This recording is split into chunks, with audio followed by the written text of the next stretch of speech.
आज आपण मोड आलेल्या हिरव्या मुगापासून एकदम पौष्टिक अशा इडल्या करणार आहोत। इडल्या करायला एकदम सोप्या आहेत आणि एकदम पटकन होणाऱ्या आहेत। इन्स्टंट इडल्या आहेत। याच पिठाचा डोसाही करणार आहोत। ज्यांना इडल्या करायच्या नसतील ते असा पटकन डोसाही करू शकतात। शिवाय इडली डोसा सोबत खाण्यासाठी मस्त चवीची अगदी झटकीपट अशी चटणीही करणार आहोत। हाय, मी स्मिता, मस्ती भाषामध्ये तुम्हा सगळ्यांचं खूप खूप स्वागत आहे। तर इडली डोस्याचं पीठ करण्यासाठी सगळ्यात सुरुवातीला एका बाउल मध्ये मी 1 कपभर रवा घेतलेला आहे। जाड रवा घेतलेला आहे, जो आपण उपम्यासाठी वापरतो तोच रवा घेतलेला आहे। यामध्ये अर्धा कप ताक घातलेला आहे। ताकाच्या ऐवजी तुम्ही अर्धा कप दही घालू शकता। अगदी तुम्हाला दही ताक घालायचं नसेल तर तुम्ही लिंबाचा रस घालू शकता। आणि अर्धा कप अजून यामध्ये पाणी घातलेलं आहे। व्यवस्थित मिक्स करून घेऊया।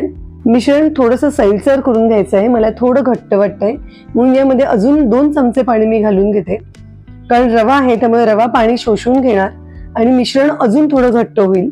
तर यामध्ये अजून मी थोडं 2 चमचे पाणी घातलेलं आहे। व्यवस्थित मिक्स करून घेऊ आणि आता यावर झाकण ठेवून 15 मिनिट हे आपण बाजूला ठेवून देऊया। तुम्ही चॅनलवर नवीन असाल आणि पहिल्यांदाच माझा व्हिडिओ बघत असाल तर अशा हेल्दी रेसिपीज पाहण्यासाठी चॅनलला नक्की सबस्क्राइब करा। बाजूला असलेलं बेल आयकॉनवर क्लिक करा, म्हणजे यानंतर येणाऱ्या प्रत्येक व्हिडिओचं नोटिफिकेशन तुम्हाला मिळेल। हा व्हिडिओ तुम्हाला आवडला तर लाईक करा आणि आपल्या मित्रमैत्रिणींसोबत नक्की शेअर करा। इथे मी 1 कपभर मोड आलेले मूग घेतलेले आहेत। शक्यतो मोड आलेले मूग घेतले की पदार्थ जास्त पौष्टिक होतो, पण जर तुमच्याकडे मोड आलेले मूग नसतील आणि तुम्हाला सकाळी या इडल्या करायच्या असतील तर तुम्ही रात्री मूग भिजत टाकून सकाळी इडल्या करू शकता।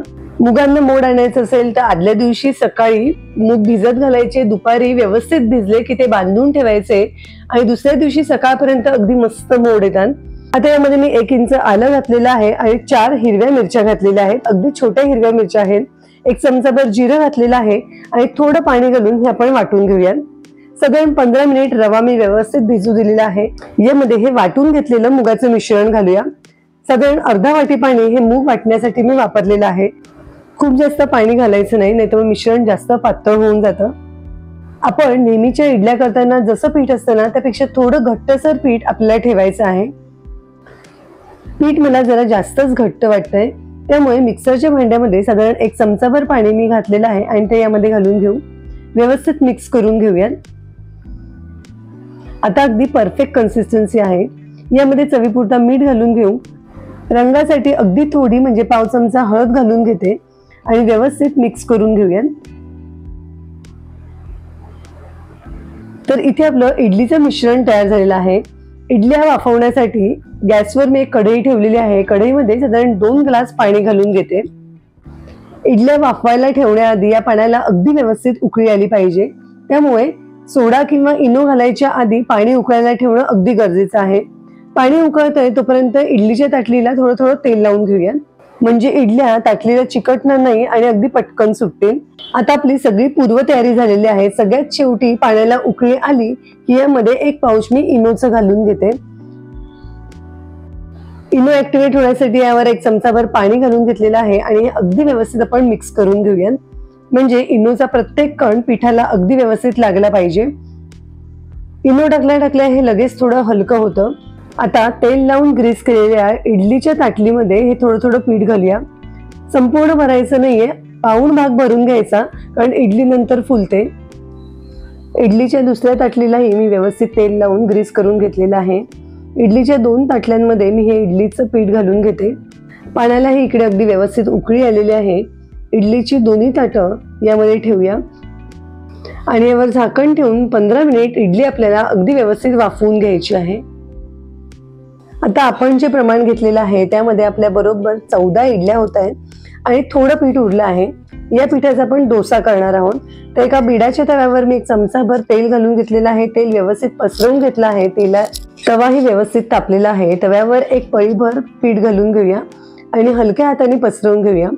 खूप अगदी पातळ पसरवत नाहीये, किंचित जाडसरच ठेवते। वरून 1 चमचाभर तेल सोडून घेते आणि तव्याकडची बाजू किंचित लालसर होईपर्यंत आणि वरची बाजू थोडी कोरडी होईपर्यंत, म्हणजे साधारण 1-1.5 मिनिट आपण यावर झाकण ठेवून होऊ देऊया। तर इथे साधारण 1.5-2 मिनिट झालेले आहेत। वरच्या बाजूने डोसा अगदी कोरडा झालेला दिसतोय। आता खालच्या बाजूने आपण चेक करूया। अगदी व्यवस्थित सुटतोय। हा बिड्याचा तवा माझ्या आईचा आहे, जवळजवळ 50 वर्ष जुना आहे आणि अगदी मस्त सेट झालेला आहे, त्यामुळे पहिला डोसाही अगदी छान सुटतो. डोसा उलटवायची गरज नाहीये, एका बाजूने हो दिला तरी चालतो. तर इथे आपला एक डोसा तयार झालेला आहे. एका बाजूला आपल्या इडल्या होत आहेत. खूप जास्त पीठ उरलेलं नाहीये, साधारण 3 डोसे होतील इतपत पीठ उरलेलं आहे. आता तव्यावर अजून एक डोसा मी घालते. कढईने थोडं तेल घालून घेऊया. यावर झाकण ठेवते आणि डोसा एका बाजूने व्यवस्थित होऊ देऊया. आपला हा डोसा होतोय तोपर्यंत आपण मस्त चटणी करून घेऊया. तर इथे मी आज अगदी सोपी पटकन होणारी चटणी करणार आहे. अर्धा वाटी फुटाणे घेतले आहेत, यामध्ये अर्धा वाटी किसलेलं खोबरं घालते, ओलं नारळ घातलेलं आहे, 3 हिरव्या मिरच्या घातलेल्या आहेत, 2 चमचे भाजलेल्या दाण्याचं कूट घालते, यामध्ये अर्ध्या लिंबाचा रस घालते, चवीपुरता मीठ घालते, थोडं पाणी घालते आणि मिक्सर मधून हे आपण वाटून घेऊया. तुम्ही यामध्ये थोडी वाटतानाच कढीपत्त्याची पानंही घालू शकता. माझी थोडी घाईच झाली कारण एका बाजूला इडल्याही झाल्या आणि डोसाही झाला. चटणी वाटताना यामध्ये थोडं जास्त पाणी घालून मी वाटून घेतली. अशी थोडी ओलसर चटणी इडली बरोबर छान लागते. इडलीवर आपण फोडणी ओतणार आहोत, पण त्याआधी तुम्हाला इडल्या दाखवते. इडल्या अगदी मस्त झालेल्या आहेत. गॅसवर मी एक फोडणीचं भांडं ठेवलंय, यामध्ये 1 चमचाभर तेल घालून घेते. तेल गरम झालं की यामध्ये अर्धा चमचा मोहरी घालते, अर्धा चमचा उडदाची डाळ घालते, थोडी कढीपत्त्याची पानं घालून घेऊ. तेल जरा जास्तच गरम झालेलं आहे. गॅसची फ्लेम मी बंद करते आणि आता यामध्ये थोडं हिंग घालते. लगेचच ही फोडणी आपण आपल्या चटणीमध्ये ओतून घेऊया. तर इथे आपली चटणी तयार झालेली आहे. तुम्हाला जर इडल्या करायच्या नसतील, थोडी घाई असेल, तर तुम्ही असे डोसे करू शकता. डोसेही चवीला खूप छान लागतात, पौष्टिक आहेत. मुलांना डब्यात देण्यासाठी, नाश्त्यासाठी तुम्ही हे इडली आणि डोसे नक्की करून बघा. आजची रेसिपी तुम्हाला कशी वाटली हे जरूर मला कमेंट करून सांगा. पुन्हा भेटू अशाच एका मस्त हेल्दी रेसिपीसह. धन्यवाद.